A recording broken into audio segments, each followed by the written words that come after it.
FORA.tv. The world is thinking. So we went to CBS, and CBS was just talking about the page, and they were like fans, like anybody I would talk to who enjoyed it, and we were like, listen, we want to keep it as close to the page as possible. I know we can't drop F-bombs here and there, but I want to keep the same aggressive honesty. I don't want it to be wacky, and they were like, listen, we obviously don't want that either. They're like, it feels like a traditional sitcom, though. It feels like something you would see that was really great from the 70s and 80s. It feels like your dad is, a lot of people compare it to All in the Family, except that Archie Bunker is like this. He's the lovable bigot, and there's not one bigoted part of my father. He's really well read, and he's really well educated, and he has a unique way of putting things, as we've sort of seen. And so CBS was like, all right, we love it. We want to do it that way. And so we sold it to them, and then as we were finding out if we were going to do the pilot or not, by the way, this is a really roundabout way of answering questions, sorry. As we were doing that, CBS calls us, and they're like, hey, we love it, and we want to do it, and you have 10 days to find an actor, and if you don't, we're not doing it.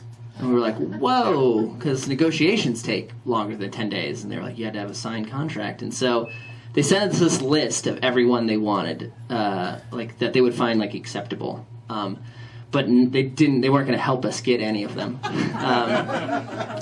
So we're looking down the list, and it's all these people where I'm like, this is not going to be good. This is going to be bad. And then I get to the last guy on the list, and it's Shatner. It's William Shatner.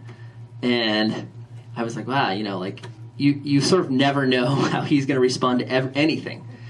And that's the feeling I get with my dad, is that I just have no idea what to expect anytime I say anything to him. You just don't know which, he might be incredibly conservative about one thing and incredibly liberal about another. It's like you have no idea, and I've lived with him forever, and I think my mom can attest.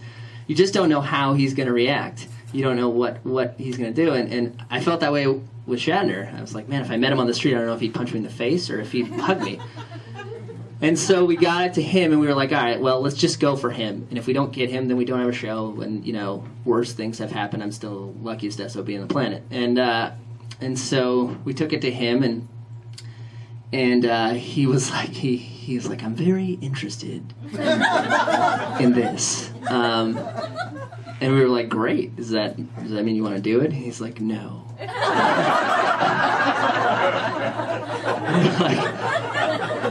Okay, so you don't want to do it. He's like, no.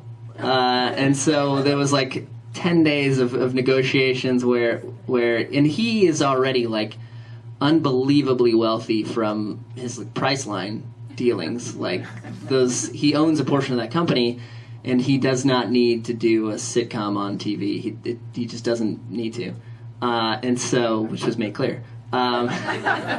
So not by him, but by his quote-unquote people. So he thought about it, and it took us down to the last hour we had. And this is actually kind of a great story, but the president of CBS calls, I shouldn't even be telling this, but the president of CBS, Nina Tassler, calls Shatner, and she's like, listen, don't make me get Martin Sheen for this.